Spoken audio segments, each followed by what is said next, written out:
Hello friends, welcome to power plant Guruji. इस video में हम लोग बात करेंगे बॉयलर से रिलेटेड एक इम्पोर्टेंट टॉपिक का ऊपर। इम्पोर्टेंट क्यों बोलता हूँ? क्योंकि ये इतना इम्पोर्टेंट है कि एक बॉयलर ऑपरेटर को जानना अत्यंत ज़रूरी है और इसमें लगभग मैक्सिमम टाइम इसमें क्वेश्चन पूछा जाता है इस क्वेश्चन को। ओके, तो चलिए जान लेते हैं कि क्वेश्चन क्या है। क्वेश्चन है कि एक बॉयलर का ट्यूब लीकेज होने का कारण क्या क्या है। यदि एक बॉयलर ऑपरेटर हैं, ऑपरेटर मीन्स आप डेस्क में बॉयलर को चलाते हैं, तो आपको जानना अत्यंत ज़रूरी है ये चीज़ कि एक बॉयलर का ट्यूब लीकेज क्यों हो सकता है। यदि आप नहीं जानेंगे तो आप बॉयलर को चलाएंगे कैसे। इसीलिए ये बहुत ही इम्पोर्टेंट क्वेश्चन है।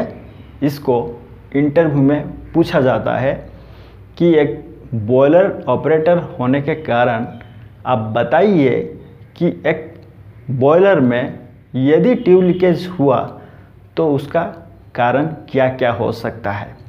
क्योंकि यदि हम लोगों को कारण पता होगा कि एक बॉयलर किस किस कारण से ट्रिप हो रहा है, किस किस कारण से ट्यूब लीकेज हो रहा है एक बॉयलर में, तो आप क्या प्रिवेंटिव एक्शन ले सकते हैं कि इसके कारण कि एक बॉयलर का ट्यूब लीकेज होता है, तो उस चीज़ को होने से पहले आप कुछ एक्शन टेकन कर सकते हैं।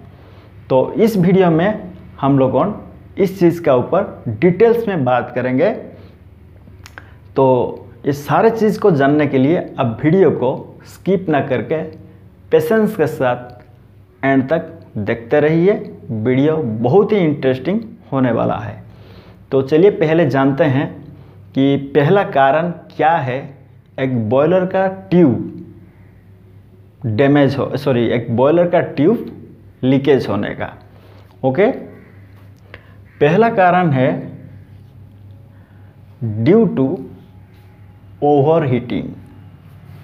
ओके, तो मैं खाली ड्यू टू लिखता हूँ। पहले जो है वो कॉमन है कि एक बॉयलर का ट्यूब लीकेज ड्यू टू क्या होगा? Due to over heating.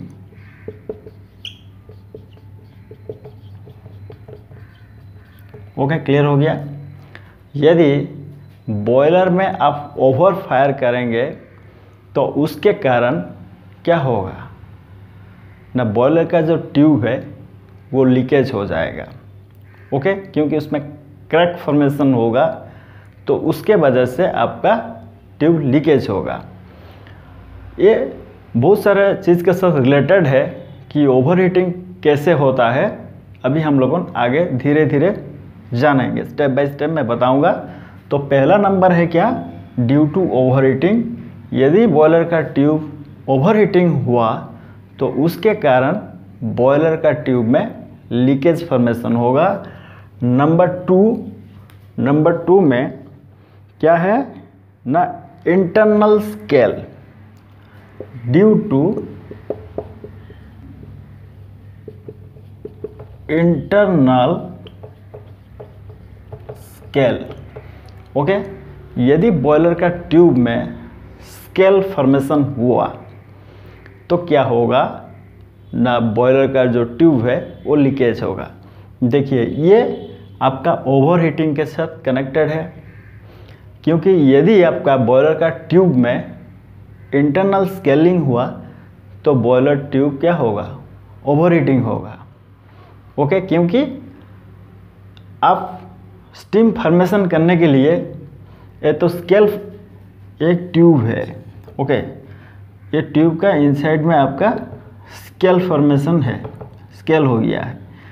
तो आप पहले जब स्केल नहीं था, जितना अमाउंट का आप हीट प्रोवाइड कर रहे हैं, तो जब स्केल हो जाएगा तो आप ज़्यादा प्रोवाइड करेंगे, हीटिंग करेंगे स्टीम फॉर्मेशन होने के लिए। तो जिसके कारण ये जो मेटल टेम्परेचर है किसका? ट्यूब का, सस्टेन करने का उससे ज़्यादा होगा तो क्या होगा, ट्यूब डैमेज हो जाएगा। क्लियर होंगे। तो चलिए अभी देखते हैं हम लोगों ने अभी देखेंगे नंबर 3 में कि थर्ड नंबर क्या है एक ट्यूब फेल्योर होने का, due to ageing. Okay, ageing क्या है ना, एक ट्यूब का सर्टेन लाइफ रहता है या टाइम पीरियड रहता है। ओके, तो उतना टाइम तक वो ठीक ठाक काम कर सकता है। यदि उसका ओवर टाइम हो गया तो उसके कारण भी वो लीकेज होगा, ये जनरल चीज़ है। तो थर्ड नंबर में क्या है, ड्यू टू एजिंग, यानी कि उसका एज हो जाने से ट्यूब लीकेज होगा। नंबर 4 में अनइवन एक्सपांसन। नंबर 4 में क्या है, due to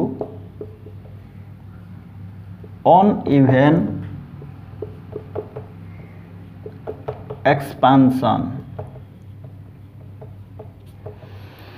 due to uneven expansion, uneven expansion के वजह से ट्यूब में लीकेज फॉर्मेशन होता है।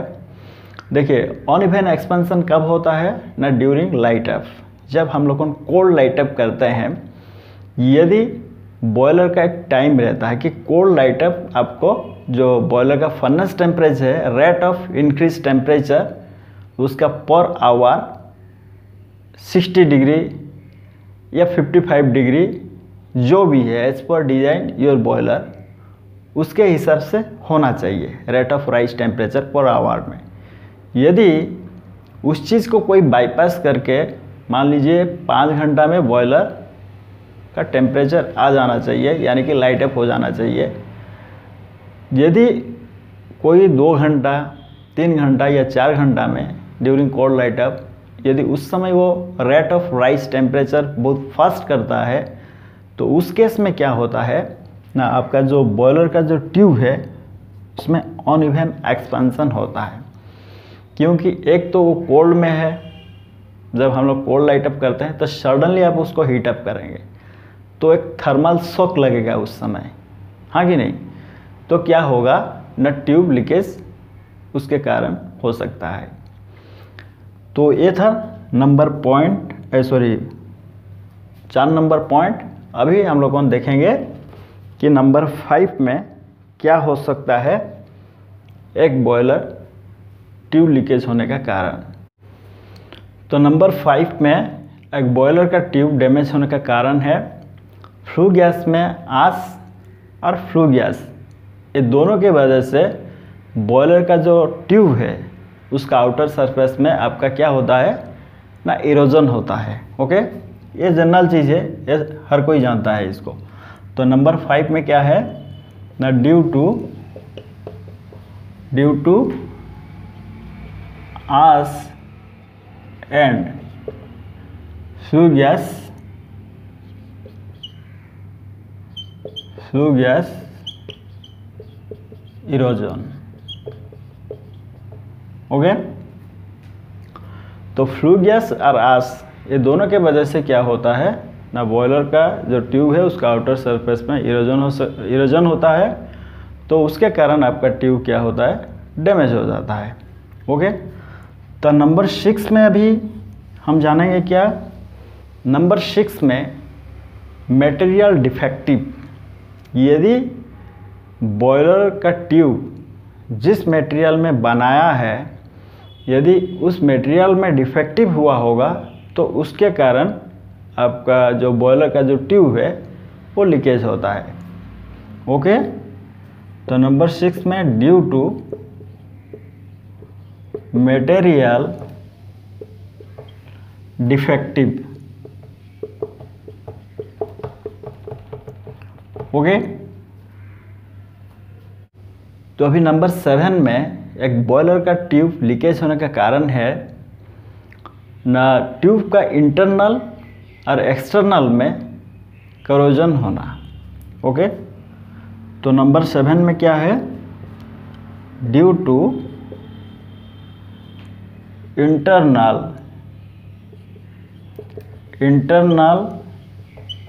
एंड एक्सटर्नल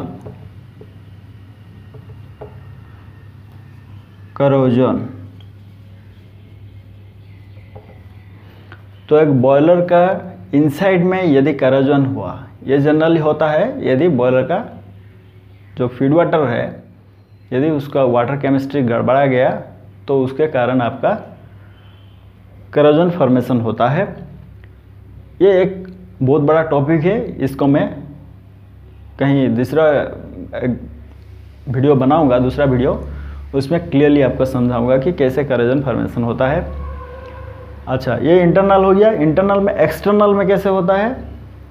एक्सटर्नल में यदि जो फ्लू गैस जा रहा है, उस फ्लू गैस का में जो डिफरेंट गैसेस है, यदि उसका ड्यू पॉइंट टेम्परेचर से भी कम हो गया, टेम्परेचर जिस एरिया दे के लोगों पास कर रहे हैं, जनरली मान लीजिए ये इकोनोमाइजर जून दे के पास कर रहे हैं, और यहाँ पे ये मेटल टेम्परेचर जो ट्यूब है उसका metal temperature due point temperature से भी कम है, जो फ्लू गैस में जो गैसेस है उसका ड्यू पॉइंट टेम्परेचर से भी कम है। तो यहाँ पे क्या होगा न, जो फ्लू गैस पास कर रहा है उसमें जो गैसेस है यहाँ पे वो एसिड फॉर्मेशन करेगा, क्योंकि उसका ड्यू पॉइंट से भी कम टेम्परेचर यहाँ पे है।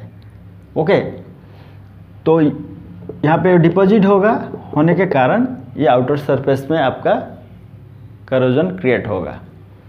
क्लियर हो गए हैं? तो उम्मीद करता हूँ दोस्तों इस वीडियो देखने के बाद यदि आपको कोई पूछेगा कि एक बॉयलर का ट्यूब डैमेज होने का, एक बॉयलर का ट्यूब लीकेज होने का क्या क्या कारण हो सकता है, आप क्लियरली बता पाएंगे विदाउट एनी हेजिटेट। ओके, तो यदि ये वाला वीडियो आपको अच्छा लगा है तो इसको लाइक शेयर ज़रूर कीजिए। यदि आप मेरे चैनल पर नया आए हैं तो चैनल को सब्सक्राइब कीजिए इसी तरह टेक्निकल वीडियो पाने के लिए। तो रहता हूँ दोस्तों, थैंक यू, बाय बाय।